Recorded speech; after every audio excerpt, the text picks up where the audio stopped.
Sheila. Hey, Jessica. I remember you were supposed to write a speech. Yeah, I'm having a problem with my speech. What type of problem exactly? You can't come up with a topic? Yeah. I mean, what's something you find interesting? What are you working on right now? What are you researching about? I love water. Really? Of course. You need water, don't you? Yeah, you do. It's healthy. That's it's one good reason. for the digestive system. That's another reason. And it keeps you hydrated. That's the third reason. Wow. You know you have everything you need to start out your speech. You have your central idea, the importance of water for you, and you have your 3 reasons. What do you know? I wow. do. You're on your way. I'm going to get started. Go ahead. Bye. Okay. See you later. My name is Jessica from Group B. We are Group B from Professor Freedman class, speech class at Broward College. We will be discussing to you guys today, based on Chapter 6, developing your speech. Me personally, the 2 points I will be discussing about is the importance of having a specific purpose for your speech, and also how to write your central idea to be able to guide the rest of your speech process. Hi, my name is Ryan, and I'm here to talk to you about how to select a narrative topic. Hi, I'm Michael Madar, and I'll be teaching you some basic strategies for selecting a topic. Hi, my name is Tim, and I'm going to be showing you how to determine your purpose. Hello, I'm Dylan Cruz, and I'm going to help you organize, plan, and divide your ideas. And I'm Natasha. I'm going to talk about blueprint and just give a review of everything that everyone just talked about. Hi, my name is Ryan Kennedy. Today I'm here to talk to you about how to select a narrative topic. Planning a speech. The first steps to preparing a speech is select a narrow topic, determine your purpose, develop your central idea, and generate your main ideas. You should always have a good week in between creating a topic and delivering your speech. The reason why is because it gives you enough time to research and develop, and if you have any mishaps, you're good to go. Always be aware of your time limit. You should always consider your audience and who you're speaking to. Good questions to ask yourself while you're creating a speech would be, what interests and needs do the members of the audience have in common? Or, why did they choose me to speak? What kind of knowledge does the audience have on the subject? Or, will it interest them? You don't want to be talking about something that they already know about.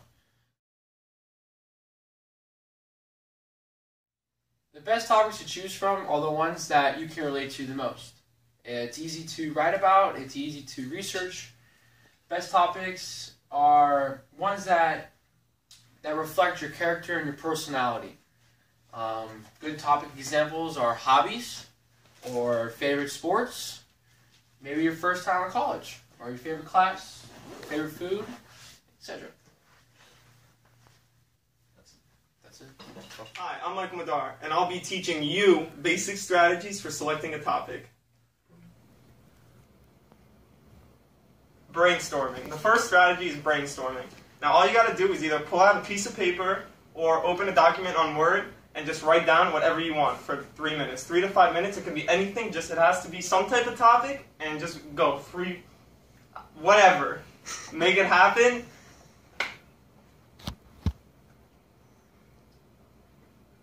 Another great strategy is listening and reading. Just be aware of your environment, listen to the things around you, and take into consideration, just think, question everything. It'll help you find the topic, and you'll learn something along the way.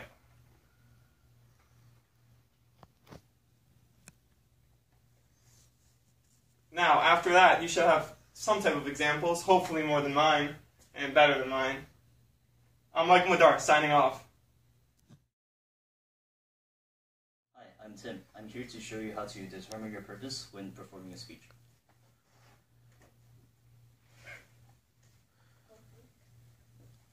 It's important to know the type of speech that you are tasked to perform. When a teacher typically gives you a speech, the main purpose of the speech is the general purpose. The 3 types of general purpose is to inform, to persuade, and to entertain.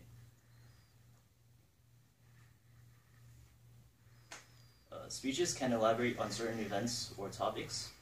For example, it gives information about a person, place, or thing. Most lecturers are informative speakers.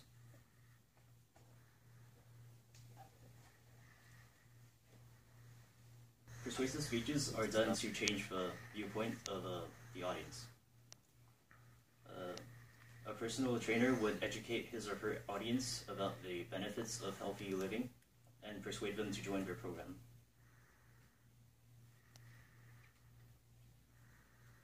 Some persuasive and informative speeches may also be comedic, but these speeches are, their main purpose is to make the audience laugh or relax.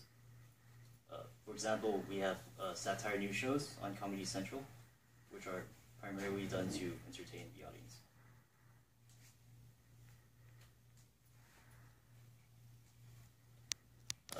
The specific purpose can only be decided by the person writing. The specific purpose can only be decided by the person writing the speech.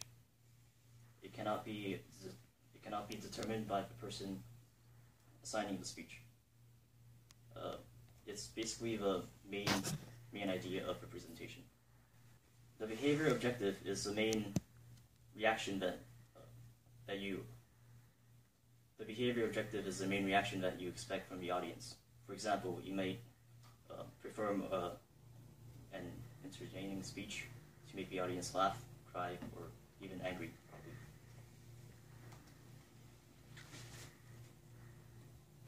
When creating a specific purpose statement, it's important to use observable verbs. For example, to be able to do, list, or even cite things. It's important to limit the specific purpose to one single idea, so then you don't branch out and make the speech very confusing. Hello everyone, my name is Jessica. The topic I will be discussing is determining the specific purpose of your speech.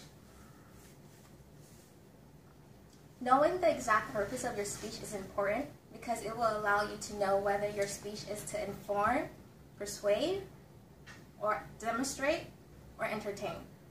It will guide the rest of your entire speech process.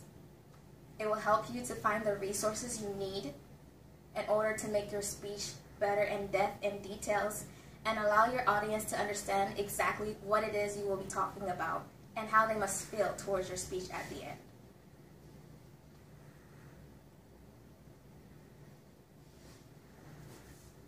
Again, these are just some pictures showing you that having a specific purpose will allow your audience to be able to picture what exactly you will be talking about. For example, if you're going to be talking about the Olympics, you would have to be more vivid in describing what it is about the Olympics that makes the Olympics the best. Following your 2 reasons or 3 reasons in order to let your audience know the importance of that particular subject.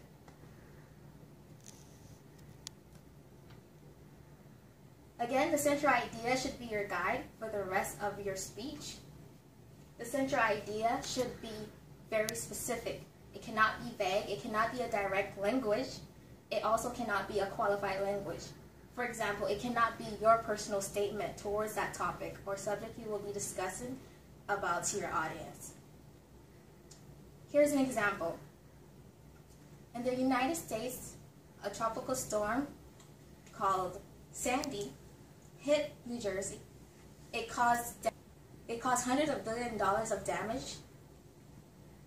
It killed thousands of people. It left the state of New Jersey totally devastated. For example, you were specific in talking about what it is you were talking about. And what you were talking about is about the tropical storm Sandy. Now, your 3 reasons were it caused billions of dollars of damage in the city's homes, in the state's homes. You talked about the thousands of lives that were lost due to the storm. And the type of damage it had on the people in its communities.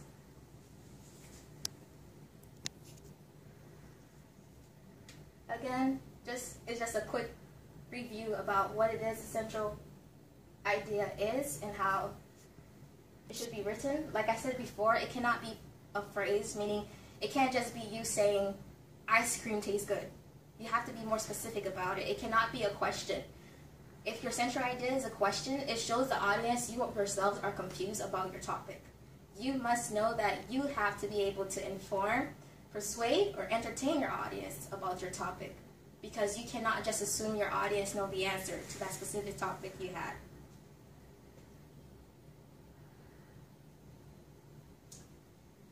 If you look over here at this presentation PowerPoint, you will see the steps you will see what you need in order for you to be able to write a successful speech, and also on how you need to select and narrow your topic, determine the purpose of your speech.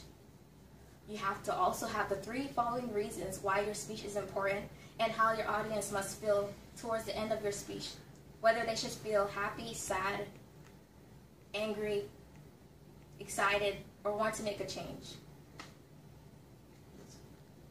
And that is the end of my presentation, talking about determining the purpose of your speech and how to write a successful central idea for your speech. When you have determined the purpose of your speech and also have written the central idea, you will be able to write the successful speech that you dreamt of writing. Hello, I'm Daniel Cruz, and this is how you come up with a speech plan. First, you divide your main ideas, something that will help you develop your central idea. Here are a couple of questions that will help you with that. Does your central idea have logical divisions? Can you think about several reasons that why the central idea is true? Can you support your central idea with series of steps or chronological progressions? You should be able to answer one or more of these questions. If you're not able to answer them, you can always brainstorm. Referring back to Michael. After you're satisfied with your answers, you should still revise them to polish them after you ask yourself why. This will help you upgrade your presentation to a more professional level. This will help you improve your knowledge, clarify your ideas, polish your ideas, and help the audience understand your information. And that is how you organize, divide your ideas. Remember, ask why, polish them, revise, and have a great presentation. Thank you. Hi, my name is Matushala. I'm just going to talk a little bit and give a preview of everything that my classmates were talking about. But first, I want to talk about Blueprint.